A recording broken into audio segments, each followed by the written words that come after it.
Before thousands of fans and hit records, Bruce Springsteen was a young man with a broken guitar and a bag full of dreams. Music became his key to escape the small factory town where he saw himself stuck with a future as bleak as his financial situation. His voice's raw passion and hunger were evident from his experience of watching his father fail to make a decent living. From the beginning, Springsteen knew that rock and roll could convey stories of ordinary people and their problems. Despite the bright future and wealth, he remained grounded and did not forget about the oppressed people whose voices are commonly silenced. The boss has sustained that bond over the years and generations of fans. His lyrics reveal a humane message of people trying to make a living daily. He applauds them for their toughness, given the life hands that they have been given. Nevertheless, he will not hush his songs reveal social vices that require more empathy. Some point towards lightweight pop-fueled celebration music,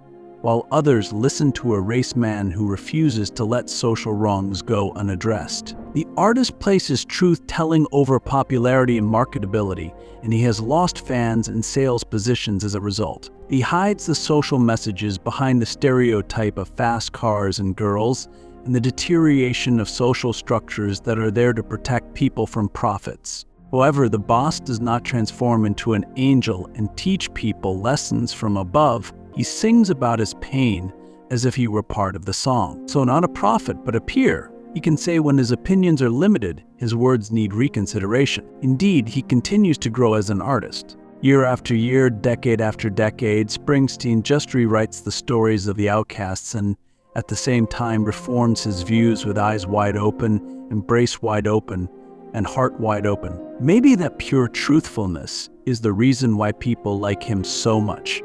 Owning the mask, the working man costume, stadium lights, and legendary fame, he is still searching for meaning and justice in this world, like the rest of humanity. A man who, despite all the money and fame that the world has to offer, has never looked the other way when some have no voice, and who has not exchanged the empathy he has for the apathy he does not have.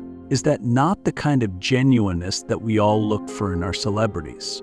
What kind of integrity does each of us dream of preserving as the tides of life pull us in different directions? If so, Bruce Springsteen is evidence that even a superstar can remain a man of simple virtues, and the hearts of the population remain filled with hope. In the eyes of his fans, the boss has been a wiser buddy than an unapproachable icon with a mic in his hand. Perhaps it is that identity of mankind that defines him, leaping out of conventional celebrity or idolization. He is a singer daring enough to be simply Bruce, a man who illuminates the everyday lives of other regular people like him. Born in the USA, misunderstood anthem or protest song.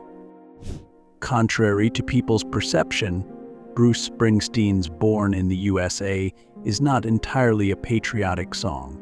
It appears to be a celebration song of America due to the energetic chorus and fast tempo. However, if you pay attention to it, you will notice that this is a protest song, an indictment of how America let down Vietnam veterans. When Bruce wrote it in 1984, he saw it as a lament for the promises that were never fulfilled by America to the working man. As for the vets who fought in Vietnam, they returned to their houses with very few people to meet and greet them. Leaders were hiding the issues of inequality and no health care, job, or home for veterans behind patriotism and America first. Bruce knew what that was like. He is from working-class New Jersey. Some of his friends got drafted to Vietnam. Those who have been able to make it back were receiving little assistance. Bruce wrote Born in the USA to say, "Wake up, America, you are doing so wrong by these people you say you love so much." However, people did not get to know that when the album was released, what they only sang was the loud chorus, not knowing that the lyrics also depicted pain and disenchantment. Politicians began using Born in the USA at rallies, assuming it was a song of pride in American values. Bruce frowned. They failed to notice what the song was really about. Fast forward to 40 years later, there are still related debates over the actual meaning of the song Born in the US. Bruce gets surprised and amused at the same time to hear that. He's disappointed because many vets today are not receiving the assistance they were sure they would. Unfunny because, hey, he wrote a protest song that became a hit in some kind of way. To Bruce, Born in the USA has remained popular today, proving that millions still feel left out of the American dream. Everyone is facing the misfortune of politicians, working class people, veterans, people of color. We're not quite as far along as they'd like us to think. Perhaps the fist-pumping chorus is actually motivating people for all the right reasons. Perhaps one day we shall go and be paid the check for justice and equality that every American is born with. Bruce hopes so. In the meantime, he'll keep speaking truth to power through catchy songs. Music that makes people dance but also makes their minds work, makes them wonder about something. For that glimmer of doubt, that whisper of rebellion is also the American spirit, the one Bruce knows from the factory towns and barroom jukeboxes of his childhood and youth. The one politicians might not want you to remember, but Bruce Springsteen sure does. American Skin, 41 Shots, a song of tragedy and racial tension. Beyond the protest song American Skin, 41 Shots, is Bruce Springsteen's response to a tragic story, the police shooting of Amadou Diallo, an innocent 23-year-old immigrant who was killed by 41 police bullets in 1999. In the lyrics, which are simple and brutal, and in the constant use of the number 41, Springsteen addresses the tragedy of Diallo's killing. The song reveals Springsteen's yearning to take part in the fight against oppression, as well as focus on the issue of racism together with brutality against the Black community. The song American Skin incited controversy and social discussions throughout America. Some people regarded it as a protest against racism in the police force, while others, especially the policemen's unions, considered it as Springsteen's propaganda against the police. However, Springsteen remained steadfast in his belief that the song must make people think and wake them up to the racial injustices still present today. While acknowledging that it was rather reckless, he understood it was now more crucial than ever for those in power to make their stances known. 20 years later, American Skin sounds as topical as possible. Springsteen still performs the song in reaction to other more contemporary occurrences, such as the murder of Trayvon Martin, Michael Brown, and George Floyd. It has become an anthem of the Black Lives Matter movement, proving that the same injustices and the same stains on the American skin still exist. Instead of merely rehearsing the experience of suffering, which is often typical for songs with such lyrics, it is a call to action at the present. Springsteen urges viewers not to become apathetic but to use sorrow, fury, and disbelief to fight for justice peacefully. Now in his 70s, Springsteen, from the audience, sees American Skin as a conscience, a reminder, a guarantee that the dreams for justice signed by the civil rights movement leaders must go beyond the music. Simple solutions are not yet in sight. Social obliviousness continues.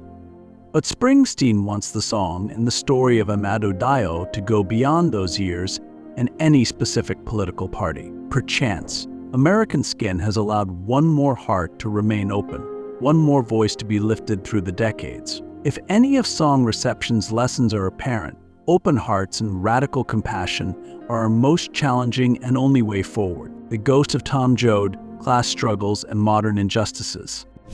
Bruce Springsteen has always been the underdog's man.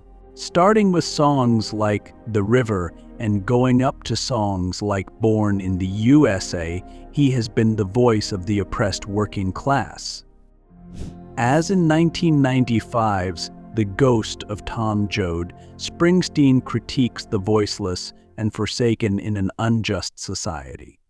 The album succeeds at giving faces and reality to the otherwise abstract numbers regarding inequality. The character Springsteen gives life to expose the human costs of a rigged economy, The struggling migrant workers and homeless veterans, the factory workers who lost their jobs due to outsourcing, and the men who are eager to work, even in lowest-paying labor-intensive jobs. These are the poor and the needy who are yet to be privileged to be a part of the American dream. Springsteen celebrates their ability to persevere and endure through struggles. His worn-out voice stretches and wails over the soft strumming of the guitar and harmonica with the rawness of Woody Guthrie's Dust Bowl songs. There is grief and loss in the folds of the music, but there is also the kind of strength that refuses to surrender, like the titular Tom Joad. These people cling to hope and morality. Wherever somebody's fighting for a place just to stand, for a job or a chance just to bend, where someone's fighting for their freedom, look in their eyes, Mom, and you'll see me. The album was an unusual choice for the rock rebel in his early 40s. This was a return to basics after the high-powered stadium concerts of over a decade of his music career. He sang now not of teenage escape and party-ready rebellion, but of adult realities, eroded hopes in the fight to live with one spirit unbroken. However, some fans who were anticipating more power-packed songs were let down. But the ghost of Tom Joad has a quiet intensity lurking beneath the surface. It has only intensified as the chasm between the rich and the poor has widened over the past few decades. What Springsteen captured in those gritty vignettes are not merely individual misfortunes, but manifestations of a systemic disease that undermines the very social covenant of America. Years after, some still run after the mythical American dream that he paints so vividly as a pipe dream for so many, by telling the stories others choose to forget. The ghost of Tom Joad provides nothing less than the explicit diagnosis of national sins. Nebraska, violent themes and moral ambiguity. Hence, Bruce Springsteen is a rock singer who performs songs of hope and fights for the working class. But with his 1982 album Nebraska, the boss went to a darker place. The music in the acoustic songs is very dark, which gives listeners a sense of violence and hopelessness, and there are no clear protagonists or antagonists. It was a culture shock to fans hoping for more dramas of survival. Gradually, it was appreciated as an audacious act of art, a piece confronting the shades of gray that constitute morality. Hearing the title track for the first time sent shivers down my spine. Bruce imitates a real-life killer who describes in detail how and who he killed. Against just the guitar, Bruce's voice is more reserved, making the impact of this monster even more powerful. Suddenly, unwillingly, I enter his shoes, attempting to comprehend someone capable of such actions. There are no opinions and no explanations in the song, just that there's just an meanness in this world. This is like Bruce is painting a picture of the worst in people and challenging society to pay attention to it. The album is very gray in its portrayal of moral rights and wrongs. In songs like Atlantic City, one is introduced to individuals making wrong decisions due to hopelessness, like the out-of-work husband turned killer in Johnny 99. Bruce doesn't exactly identify with them, but he makes us understand them. We experience the systematic hopelessness that forms them and shudder at the suffering they bring. It's profoundly unsettling. I want to see some ray of hope or sunrise amid such savagery, at least some direction to the moral guideline to get it all in perspective. Yet Nebraska primarily resides in the realm of the gray areas. All I am left with is a feeling of being shaken to the core, a feeling of emptiness in the pit of my stomach, and a lot of questions that have been raised but cannot be answered. When released, many fans recoiled from this bitterly dark story from the man who gave them the Born to Run. There were no happy endings to be seen here. In the long run, however, Nebraska's embodiment of the willingness to confront the dark side of humanity has gained the audience's admiration. Now, it is seen as an uncompromising classic by a musician who dares to deal with existence's rough edges. The album I'm analyzing is very disturbing to me, but I also sense Bruce waiting for me to pull back the curtain on violent tendencies I prefer not to recognize. Nebraska's fractured souls and bleak landscapes aren't for the faint of heart, but in bringing light to our immense moral ambiguity, Bruce challenges us to face the shadows of our entire selves and possible selves. Still, it is essential to have such a wake-up call. Streets of Philadelphia, challenging perceptions of the AIDS epidemic. When Bruce Springsteen wrote and recorded Streets of Philadelphia for Jonathan Demme's 1993 film of the same name, AIDS was wiping out the gay community. With his melancholic composition, Springsteen protested against the loneliness and hopelessness of the AIDS victims in a period of ignorance and rejection. Unlike most of his songs that feature inspirational and triumphant themes, Springsteen came up with a piece that captured the emotional fatigue of AIDS. A few melodic instruments and voices accompanied the subtlety of pain in the words, narrating the process of physical decline and the loss of identity. The song described the experience of the alienated man as walking down invisible streets, broken in both body and spirit. Even though AIDS had continued to be a social taboo and was strongly linked with homosexuality, Springsteen employed his position to give a face to AIDS victims. By playing the role of a victim of AIDS, he countered stereotypical images of people with this disease as social deviants and presented the audience with the reality of the disease, making people lonely and frail. Some criticized the show's inclusion of such a topic in mainstream conversation. However, Springsteen did not shy away from presenting the audience with uncomfortable truths because of his social awareness. The controversy simply revealed that it was a song with daring compassion. The song Streets of Philadelphia was popular and received Academy and Grammy Awards for bringing AIDS to the limelight. Springsteen gave a soft face to the neglected victims and promoted empathy rather than passing judgment on them. Still today, it remains one of the most iconic humanitarian moments in Springsteen's career. It revealed human prices that many wanted to turn a blind eye to through candor and plainness that elicits empathy. When people with AIDS needed companionship the most, Springsteen provided it. It can now be stated that the message of the ballad can still unite the people and accept the peculiarities of outsiders. Just as with Everybody Hurts, Streets of Philadelphia forces us to embrace connections between seemingly distinct individuals, that none of them completely shielded from the reality of tragedy. As with The City Celebrates, the song also provides refuge to the rejected and raises effulgent lanterns against the encroaching twilight.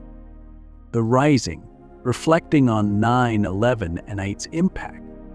When The Rising came out in 2002, every American male and female felt a mix of emotions, and this album captured them. Instead of just reminiscing the horrors of the day, the song and the album became the musical soundtrack, the coping mechanism that aided the nation in mourning and surviving. He was compelled to face colossal tragedy from a deeply visceral perspective. Imagine himself as a firefighter climbing to the heavens while the towers are coming down.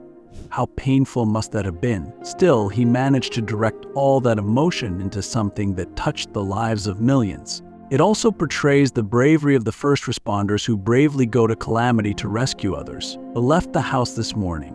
Bells ringing filled the air, thinking about what was given that day and the courage so many demonstrated. This lends The Rising an added significance. In telling the story of only that one firefighter, Springsteen makes it close to home that could have been some of our brother, son, or father. Each time he stands up, images of the life and the family he left behind surface, thus the realization that we are not dealing with figures but people. However, the climb can also represent the strong and encouraging human spirit even after such tragedy. When many people sing the gospel-inspired chorus, the only firefighter is a symbol of every person who is affected. The individual dissolves into the collective. This is why the song is so powerful and can stir people's emotions nationwide.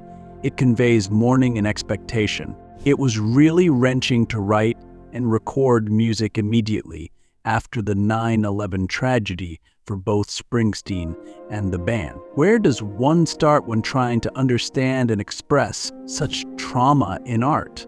But what they built provided them and their fans with a vital release for themselves. Songs such as The Rising allowed communities to grieve for people they may not have known personally but felt like family. Unsurprisingly, it stirred controversy, Maybe it was too close to the bone. Maybe it was insensitive to manufacture something from loss and grief. But I think the rising was assuaging the emptiness of despair for all. Due to its message of climbing up, it turned into a ray of hope rising from despair. When Springsteen plays The Rising 20 years later, I believe it takes him back to the days and months after 9/11, when the song was given even more meaning. This was not the time for his usual narrative. This was a time to begin the process of healing the broken nation. It began a new phase in his music, with lyrics that focused more on social issues. It was a chapter dedicated to adversity, dedication, and optimism. The Rising spent time with us and performed at several memorials, big and small, over the years to come. It seemed like it had a life of its own, not just one song by one artist. It also was included in the nation's coping mechanism for mourning and healing after the horrific tragedy of 9/11.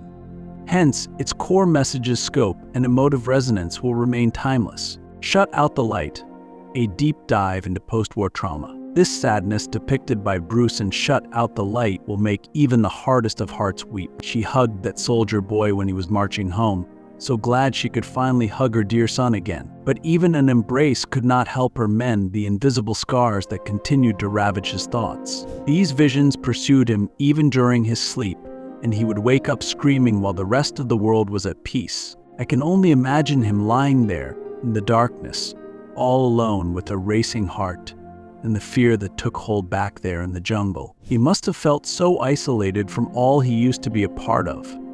The people who loved him were right downstairs, laughing, eating, carrying on as if life were not so fragile. Yet he was excluded from it, a prisoner of his living hell. Perhaps his girl had moved to another man while he was away. Perhaps his friends got employed and progressed to the next level in life. Before he was lonely, but now he feels like a ghost wandering through his home because of the new changes. The light and hope he managed to keep burning for several months went out the first moment he set foot in his home country. I picture him sitting on the back porch late at night, saying, "I preferred the dark, since all people's questions only reverb in my head. How was it over there? Did you kill anyone?"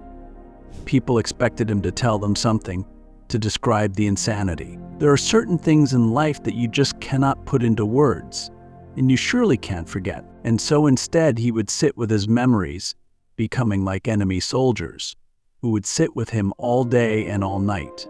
And he would smoke a whole pack of cigarettes in the hope that he could just get some kind of relief. But there was no escaping it.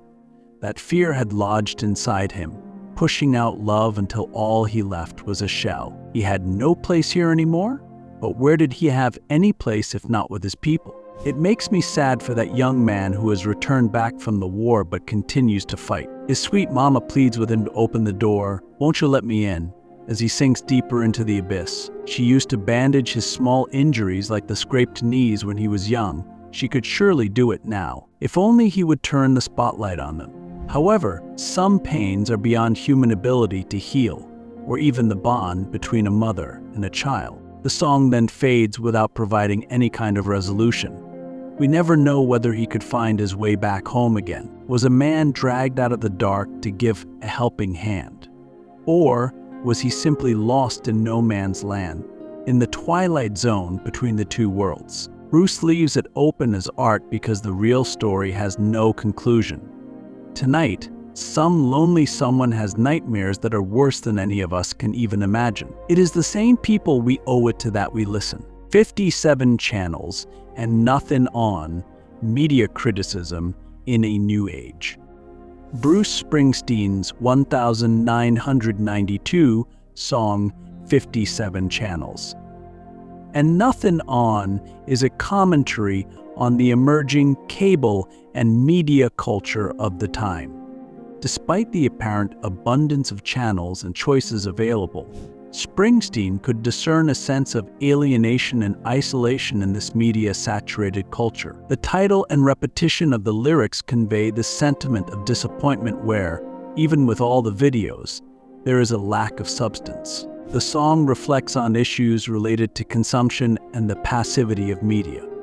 Instead of being beneficial, the overwhelming supply makes it a hassle, rather than an asset, to have so many options. The action of channel surfing is a representation of the phenomena of isolation in a society that is surrounded by television. Musically, this theme is reflected in the simple, sparse structure of the track. Instead, it makes them lonelier. In this regard, one can state that the song was prophetically accurate to the present world, which is more or less dominated by the media. The song also has themes of violence and hopelessness as a result of frustration with empty media. The escalation shows how consumer culture can lead to disappointment and even aggression. Despite its criticism, 57 Channels is one of the most thought-provoking and unique songs written by Springsteen. This is especially true as it analyses the effects of technology and the contemporary isolation in the present society characterized by social media addiction. Born to Run, Freedom Escape, and Springsteen's critique of the American dream. Bruce Springsteen's Born to Run is full of youthful spirit, defiance, and the quest for freedom that never ages. Although recorded in 1975 and released as a single in 1976, as the album's title, the song quickly became one of Springsteen's signature songs. Its loud sound and lyrics narrate the dreams, challenges, and disappointments of the young lovers who plan to flee their monotonous town for freedom and purpose on the roads of America. We hear the desperation as the man sings the first line of the song, "Wendy, come and join me before it gets too late." The metallic drumming and guitars take us forward at a racing pace unknown to any destination. The lyric tramps like us speaks of resentment as much as it does of dreams of freedom. They are confined but feel preordained to something greater out on those highways. We were born to run. The chorus rises and we are left with the impressions of the freedom born of the state-of-the-art music. But born to what? And to where? The song doesn't make it clear on purpose. Is it fear of responsibility, obeying orders, or lack of purpose? Or are they running towards freedom, purpose, and happiness? This tension encapsulates what it means to engage with the concept of the American dream. It entices dreamers with hope of success, but is very elusive. It can become a mirage at the end of the tunnel, like a dead-end highway. It is really a ray of hope and disappointment living together. The audience can see the desire for genuine people's interaction in the question, "I want to know if love is wild / I want to know if love is real." Love here is not only the erotic passion, but the genuine people's affection.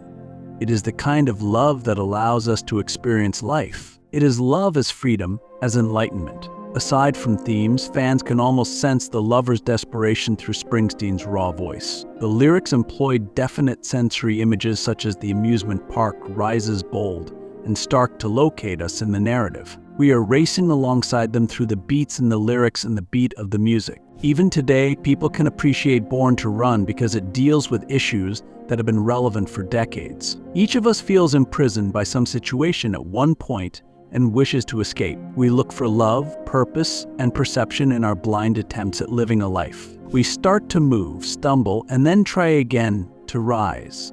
However, as Springsteen's lovers are, we still carry the bruises and scars, yet we know we were made to run in our hearts, reflecting on the controversy in Springsteen's career. But Bruce Springsteen is one of the most unique voices in music that fans have had the privilege of enjoying over the years. In doing so, he has conveyed the struggle that defines the human experience, poverty, conflict, and injustice. He depicts both the challenge and optimism in the American dream. It was still fresh in my mind when I was young, and I heard the song Born in the US. That gave it a very driving feel, and once I heard the chorus, it was instantly catchy.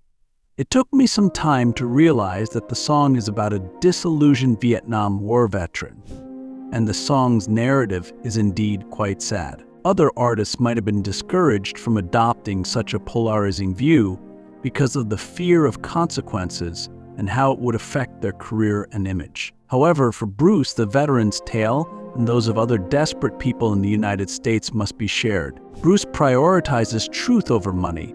This man is not afraid to tell the truth, even if it may offend some people. He did that when he was at the peak of the apex, and is still doing it as he teaches the newer generations the tricks of the trade. It is this very commitment to honesty that makes his work timeless.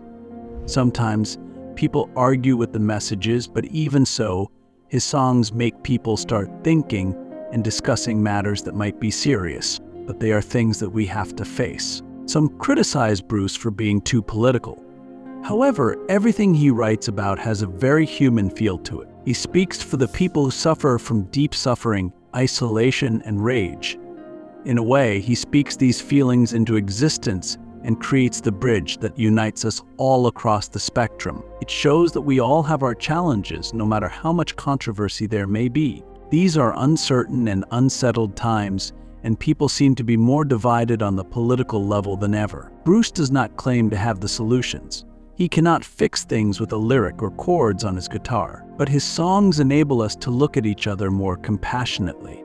They initiate discourses and smooth out approaches that must be opened to create bridges. Thus, though Bruce may provoke controversy, the empathy and compassion he encourages are crucial. Bruce's true and heartfelt portrayal of people's struggles, the controversies it may stir, or the discussions it may fuel, is about courage, integrity, and vision, pointing toward the roads to passion and life's meaning through the songs.